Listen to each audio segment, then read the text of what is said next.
So imagine your favorite pop figures now shrunken down to a mere inch, yet packing the same punch in detail and charm. Now these are Bitty Pops, tiny treasures that are redefining the Funko landscape. So whether you're a seasoned collector or brand new to the game, now in this episode we're gonna dive into the miniature world of Funko Pops and discover why sometimes the smallest things make the biggest impact. Small but mighty, the rise of Bitty Pop. My name is Yumiko and welcome to Shelf Life.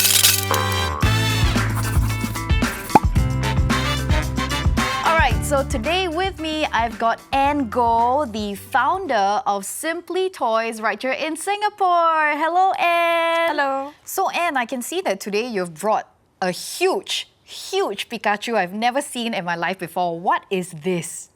Okay. This Pikachu, it belongs to the Mega Jumbo range of Funko line.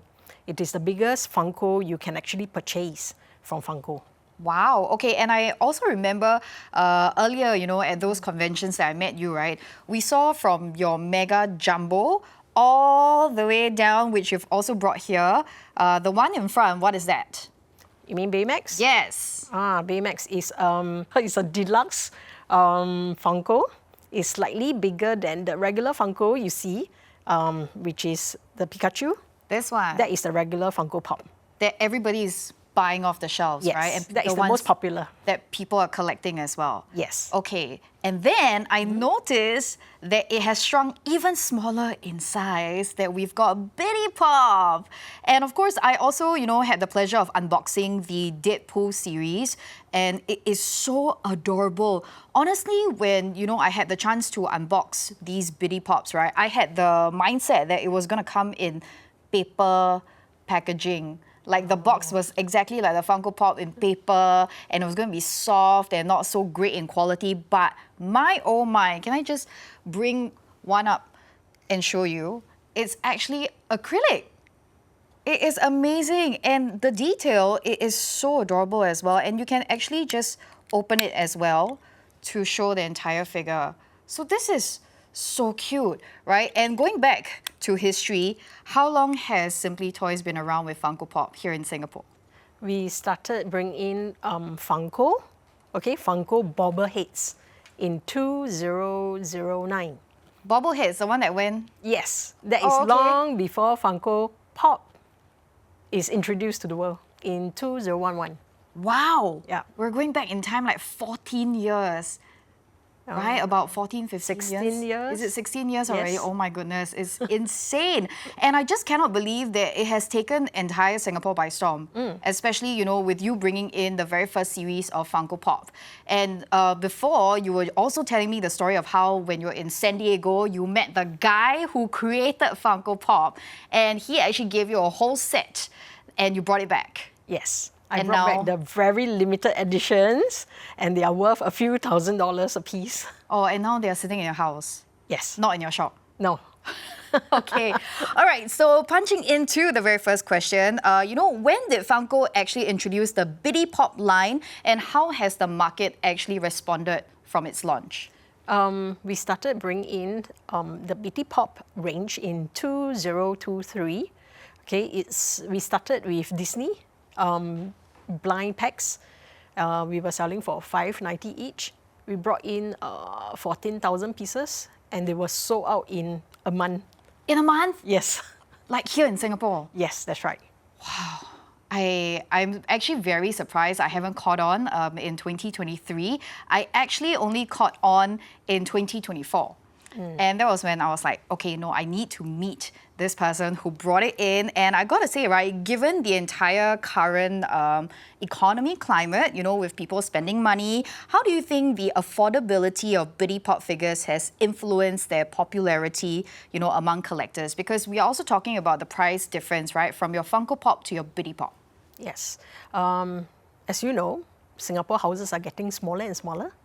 So consumers, or I would say collectors who like to collect physical items, will find a joy, to find their favorite characters in the form of a Bitty Pop.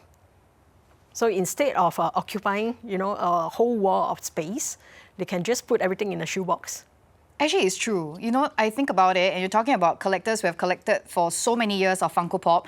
It has literally taken over the entire room, or maybe the house, right, or a full wall. And now, with Bitty Pop, it's shrunk down in size.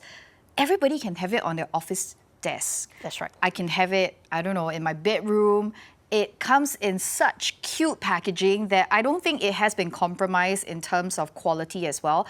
But of course, shrinking anything down, you tend to lose a little bit of the details or the color.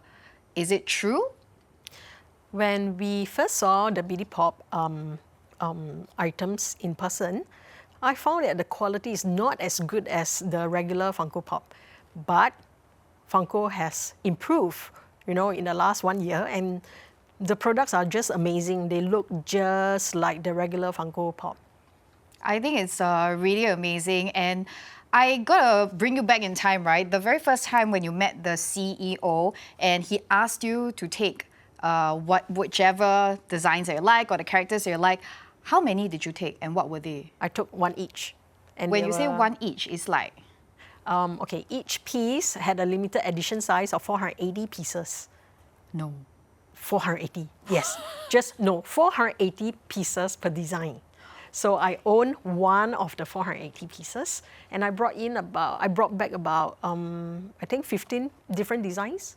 Oh. So they were characters like Sally from Monsters Inc. Monsters Inc. Stitch, some Cocoa Crunch, and some cereal at Icon Funko Pop, and some other characters like Captain America,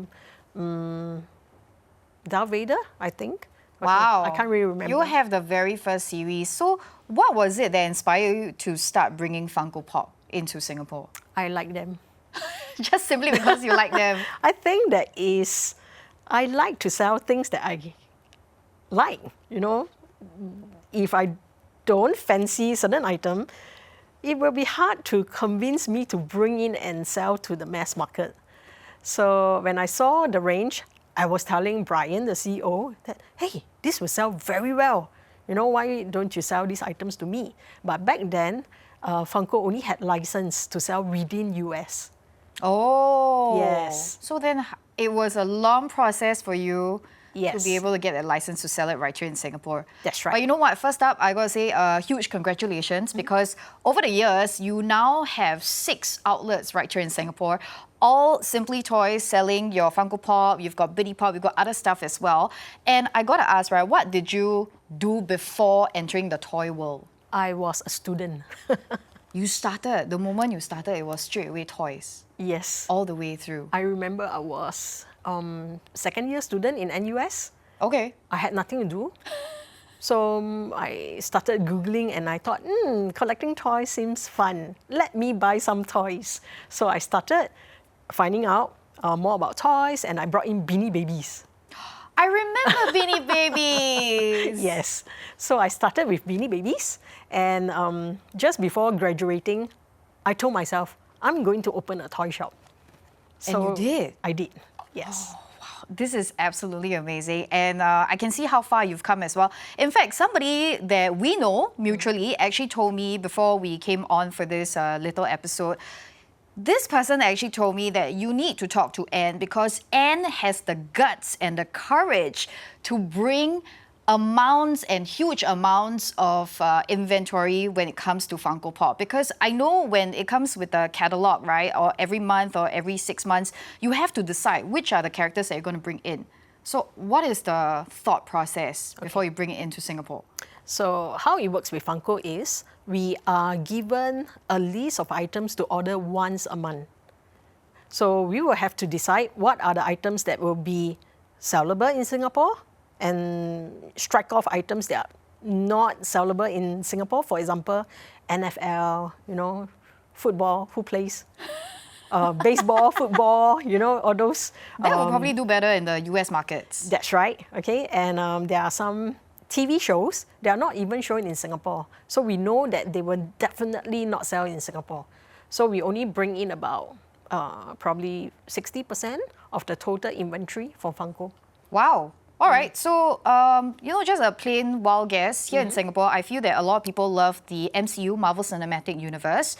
You've got a lot of anime fans as well, right? So I would be bold enough to say the best-selling character right here in Singapore for Funko Pop is Iron Man. Yes, you're right. It's one of the best sellers Oh, for us. I got it right. Yes. Okay, but it's not the top selling. Yes. So who is the top selling? If you're talking about in the last 10 years, which is the best-selling Funko Pop, it is actually BB-8. No! We sold 9,000 pieces of a single design. BB-8? Yeah, from Star Wars. Yeah, BB-8. I would have Yes. thought like, CP20 or something. C-3PO? C3PO. Or other characters like Darth Vader, your Stormtrooper, and the Skywalker people, right? But no. Yeah. No, it was BB-8.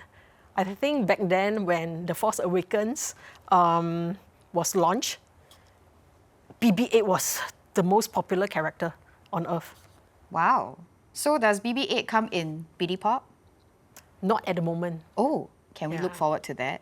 maybe we have Maybe. to. All right, so back to Biddy Pop, right? I see that, you've got a lot of blind packets as well that came with this entire franchise. So I need to know, right, what do you think of this whole blind packet situation in the world? Is it something that is keeping the toy industry alive, or is it something that is just a trend for now? I find that blind packs, blind boxes, anything blind will rule the toy industry for the next few years. I still think that it is popular, and in fact, Funko doesn't do blind packs. This is actually one of the first few product lines that Funko has released that is in a blind packaging format. The first was the Mystery Mini. This is the second range. Oh, right. I do see. Okay, so I've already unboxed the Deadpool version. You've brought the Nightmare Before Christmas and the DC range as well. But besides the blind packets, right, I do know that Biddy Pop, the ones that you bring in, they do have the theme packs, right? Like maybe 4 in 1 pack, 1 in 1 pack, like the one that you're holding in your hand right now. What is that? This is a deluxe Biddy Pop. So it comes with a backdrop, okay, of a popular scene. And it's acrylic case as well. Yes, and you can put 2 BD Pops. Of to my form- choice. Yes, that's right. Oh. So each piece comes with 1 BD Pop, and you might want to put a Bart Simpson there. So just to create that little scene. Yes, that's right. Because it's so adorable. It comes with a full-on backdrop, right? Yes. Of, what is that, Stark Industries. Yep. Right, at Iron your Man. back. Yeah, I can see that. And this is where, you can create that little movie minute on your desk and just have a little bit of fun, right? So it doesn't really have to fit together with the Marvel Cinematic Universe. It can be anything from the Biddy Pop line that fits as well. So I know that you've got a kid. Is Funko Pop your kid's favorite? No. No? Unfortunately, no. He is sick of toys since birth. My whole house is like a toy museum, so he is not interested in toys. So, Unfortunately, or fortunately for me, so what does he like? he likes digital games. Oh, right. Okay, I can see that. I can see that. Okay, but you're saying that your whole house is full of toys as well That's right. because of your passion, your collection, and of course the business, right? Yes. All right. So when it comes to downsizing all these things, right? We're going to talk about how some critics online have said that when you produce a toy this big, it goes into a lot of environmental waste. Yes. And then what about shrinking it? Does it make a difference? Yes, definitely. I find that you cannot stop people from collecting things. Sure. So Yeah. if you want to save the environment, we're talking about sustainability, perhaps by producing something small using fewer raw material, okay, you're actually saving the earth, but at the same time, feeding their passion for the need to collect something. Right. And Yes. talking about collecting, I feel that, you've been hearing this new term kidouts quite a fair bit, right? We're going to go down the age and down to kids with pocket money. And because of the affordability of all these blind packets, because they are, I think, about $5, $6, $7, $8, do you think that's where pocket money is going to? Yes, definitely. I think BD Pop has definitely captured some of this pocket money. And I see a huge rise in kids collecting Funko. Oh. Because in the past, Funko has always been purchased by adults, male adults, teenager male, a male in their 20s, 30s, 40s. But now you see more kids, more ladies buying Funko because Actually, of it's Beauty true. Pop. Yeah, it is true because of Bitty Pop, right? Because I fall under the hobbies category. And for many years being in the toy industry, I've seen a lot of my male friends as well. They do chase the thrill of finding that Funko Pop. They even buy from your shop that, I don't know what you call it, the plastic case. The pop protector case. Yes, the protector case, right? Yes. And I've always felt like maybe I don't know if it's a woman thing that I feel that it takes up too much space in the house. So I've always avoided, I've only had like a few Funko Pops. And now with Bitty Pop, you can tell, I brought a whole range. I brought Stan, I'm displaying it. It's everywhere in the office. It's everywhere in my house. And I'm looking forward to brand new franchise or new stuff that's going to come out from the Bitty Pop line. Before I ask you another controversial question, what is something we can look forward to with Bitty Pop for 2025? Funko has come up with an exciting line of BT World, okay, where they have the BT Pop Ride, BT Town, BT Keychain, everything BT in this BT Pop format. So everything that has been shrunk down to size has retained its original characteristics and of course the cuteness as well. Definitely. Wow, okay. So remember how earlier on I was saying, it's really amazing how you've come so far with 6 different outlets in Singapore. There is one outlet that I want to talk about, and this is the one at Jewel Changi Airport. Okay, so I remember that there was a piece of news that came out in the news, right? A piece of article that came out in the news talking about the launch of this latest series of Pokemon collectible trading cards. And there was a massive, massive crowd. We're talking about hundreds or maybe even 1,000 people that were just queuing and jamming up the entire area, trying to get into that little shop to buy that whole case, right? But I hear that they also directed over to your shop instead. Why? Why Simply Toys? We are just a few steps away from Pokemon Center. Okay. They were not able to get something from Pokemon Center, so they tried their luck and formed a queue outside my shop. Wow. Yeah, my shop opens at 10 a.m. Immediately after Pokemon Center announced they won't be selling, the Pokemon cards. These people took a chance and started queuing up outside my shop. Wow. So you benefited from that actually, right? Yes. In a way, yeah. Because I also remember you were saying like after Jewel Changi outlet actually ran out of that, your staff were like, okay guys, we've ran out of stock. Our other outlets open at 11. We've got 5 more right here in Singapore. You can head down. And that's where everybody was scrambling too. So that day alone, I felt like it was the one day to get your hands on these Pokemon trading cards. And surprisingly, actually Simply Toys do have it as well. Yes. Yeah, so besides the entire Bitty Pop range, the Funko Pop range, now we know that you have Pokemon cards. What else can we find at Simply Toys? Okay, Simply Toys is the official distributor for Funko, Remand, Bandai, Sunrise Pop, UNESCO. These are some of the brands we carry, and we distribute to shops island-wide, including 7-Eleven, Cheers, and Donkey, and all the chain stores you see in Singapore. That's so crazy. I think, it's really amazing what you've built, this little empire of yours. Yes. And looking forward, will you be bringing in more new toys away from all these little brands that you've mentioned? We would like to concentrate on bringing in quality products to the market. So I am still pretty picky about the brands we represent. There are a lot of companies approaching us to distribute their products, especially the China brands. China companies, they are really coming up with all sorts of products, but we just want to concentrate on the key products we have and to bring into places like Toys R Us and all these our key partners you Which know. are very important. Yes, that's right. All right, so you now know where you can head to if you're looking for a couple of quality toys at Simply Toys. And you know what, Anne? I'm going to say that this is definitely not going to be the one and only time I'm going to have you on my show. I'm going to look for you very, very often to see what we can look forward in the entire line of toys that you do bring in. And once again, thank you very much, Anne, for joining me on this episode of Small But Mighty, The Rise of Bitty Pop. I hope you've enjoyed it, and I'll catch you in the next episode of Shelf Life. Bye!